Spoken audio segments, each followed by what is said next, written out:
একটা দিচ্ছে এবং কি অনলি 3 বছরের ডিপিআর, যেটা এখনো সচরাচর অনেক ব্যাংকে নাই।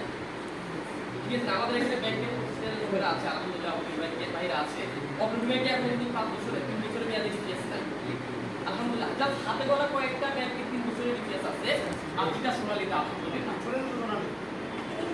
সোনালীতে দিচ্ছে যে 3 বছর মেয়াদি ডিপিএস, এমনকি 5 বছর মেয়াদি ডিপিএস গুলো ইন্স্যুরেন্স দিচ্ছে, যেটা অন্যান্য কোম্পানিতে নাই। 5 বছরের মেয়াদি ডিপিএস গুলো ইন্স্যুরেন্স গুলোতে নাই, যে ম্যাক্সিমাম 8 বছর 10 বছর আলহামদুলিল্লাহ সোনালী দিচ্ছে যে। এমনকি সোনালীর কথায় কাজে এক রেট, এই জন্যই যে মৃত্যু 4 দিনের মাথায় আমাদের এখানে শিবপুরে একজনকে আমরা মৃত্যু দাবি পরিশোধ করছি আলহামদুলিল্লাহ, যেটা কিনা অন্যান্য কোম্পানির মানে মানুষের কাছে শুনি বছর লেগে যায়। মৃত্যু দাবি তো থাকবে দূর কথা, মানুষের নিজে জমানো মেয়াদ শেষে করা টাকা দিচ্ছে না, অত সোনালী সেটা মেয়াদ শেষের আগে 3 দিন আগেও দিয়ে দিচ্ছে